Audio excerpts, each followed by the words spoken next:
So, oh well. Right, he gets his KO back. Now for receiving, we're still good. If we just need to get the give him the ball. Physics, right. I mean, technically he is in the end zone. Ah, sorry, I need to specify more carefully. He needs to stand up with the ball in the end zone. And he gets to receive. Which is bad. So I don't set up offset. There we go. Right, it's his turn.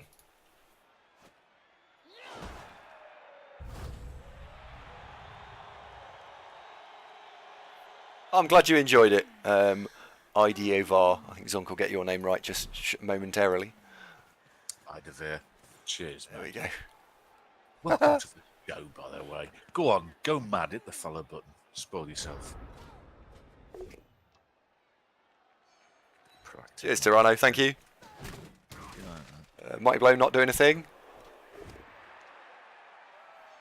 He installed Wimpy Blow on that player.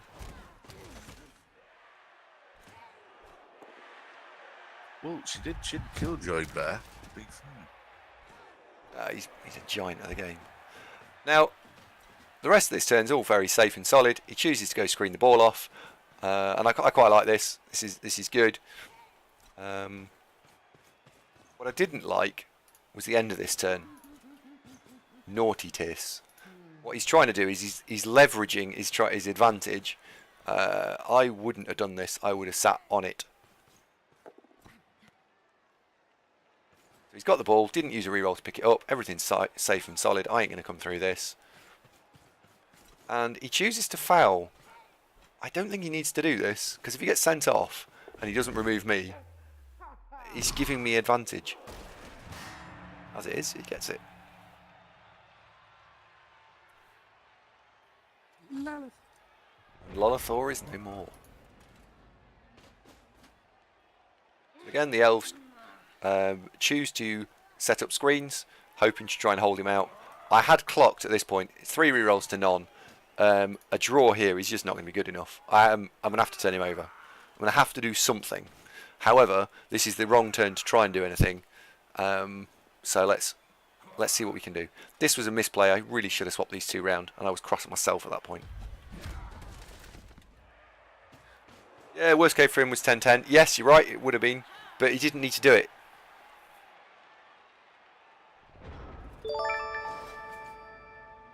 Cheers, Sage, thank you.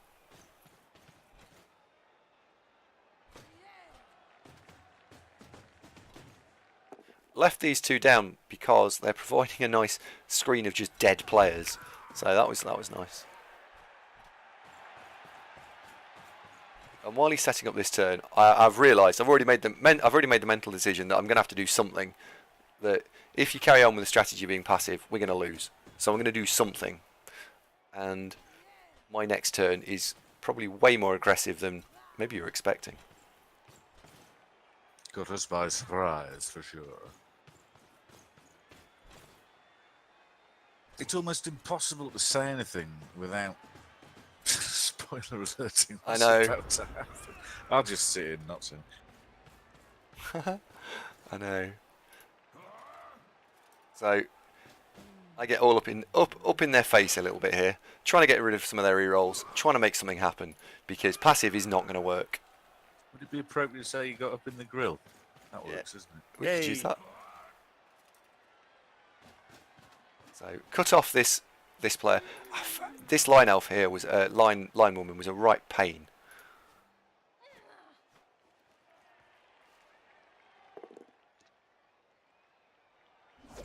Don't get the knockdown, but we've got frenzy. We'll have another go. Better than nothing, I suppose. And then this was it really pissed me off. This was a really annoying move. All this guy has to do is stand there, because it takes a player out of his pack to deal with me, and means that this player isn't going anywhere. I just want this 3+. It's actually a really big 3+. No, it was, and then the stun. It was such a big 3+. It probably this whole position looks about 10 times stronger with that 3+.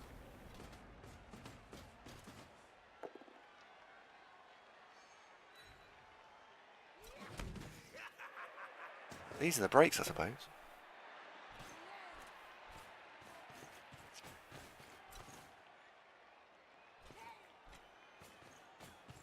Yeah, it was measured aggression. Yes.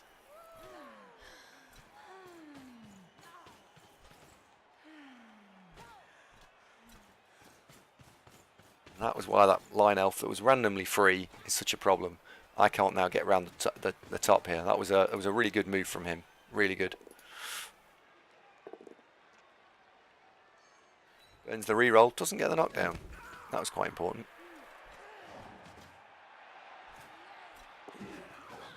Anyone got any questions from what was happening when it was live?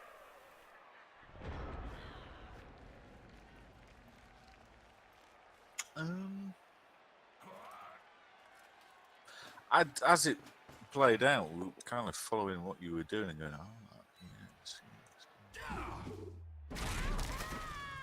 There we go. Second removal, turn 19. Yes. Good round of blocks this turn. Yeah, this was a really good round of blocks. We get a knockdown and you got a removal. Got a knockdown. I think we get a stun here. Yep, stun. And I was like, oh, we might get something out of this.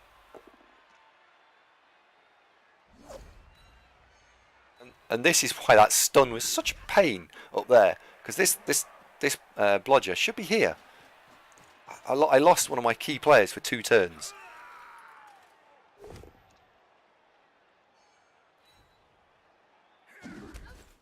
And then this move here, you can't push straight forward because of the guard. You have to push into this square.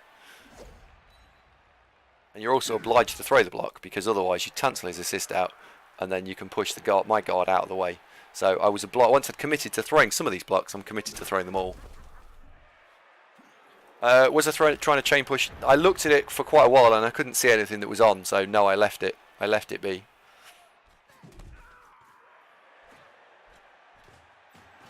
That stun by Crumpet Lord probably was the decider of this entire drive.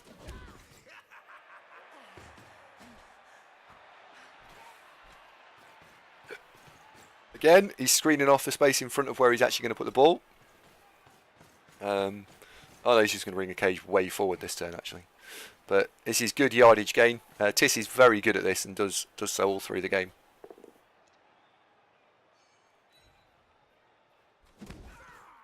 And I like that follow because it meant I haven't got to reroll. Moving either of these line elves around now is a problem. So good play from him. And this was annoying. He tagged out one of my line elves again.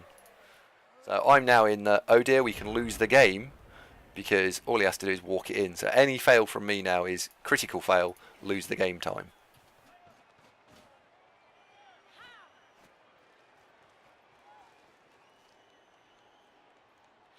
Can we put some pressure on?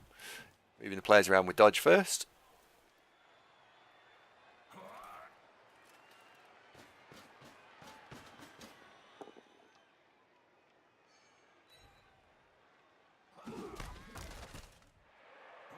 I do wonder, maybe I shouldn't have followed that up and I should have stood there instead and then put the guard here. I don't know. And this would have been really big as well. If I'd have made this dodge, we could have tagged the back of the cage. That's 3 turns in a row I've tried to tag the back of the cage to stop Amazons doing crazy things. But 3 turns in a row, the game says no. I didn't ask TYS in the replay, and if he's watching the YouTube upload, I'm genuinely curious why he chose to do what he chooses to do here. Because this 1 in 9, I'm just surprised.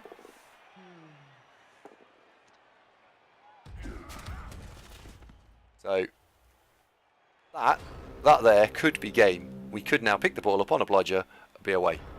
All we need to do. Got very, very, very exciting at this moment. Very excited. All we need to do is knock the ball down. Yay! Ball down. Bit of a shit square, but didn't catch it. Don't roll a 1 in 9. Oh.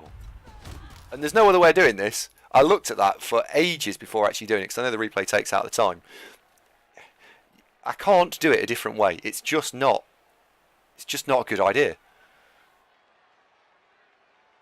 It's just not. The only other option that I really had, now the dice would have suited it, but it was a less optimal play, was take the blodger on the halfway line and 1 dice this line woman. Push is fine, and then you can stand there using the wrestle witch elf. But that's a 1 in 9 fail, and that's a 1 in 6 fail, and it's got another additional 1 in 36 attached to it.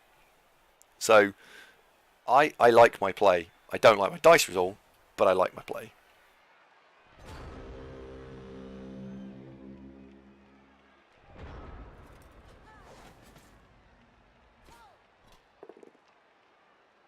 So choose not to dodge so I don't get surfed off the field.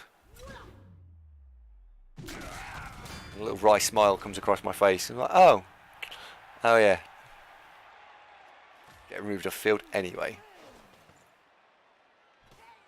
And then he's got 3+ pickup, 3+ handoff, and he can score. And he makes it. So congratulations to him. I think he played well. Yeah, I pulled out the things that I think we both didn't do that well. And I hope he goes on and wins it. Possibly Anion, possibly, because it would have forced the rolls, but I think it was just a stay of execution.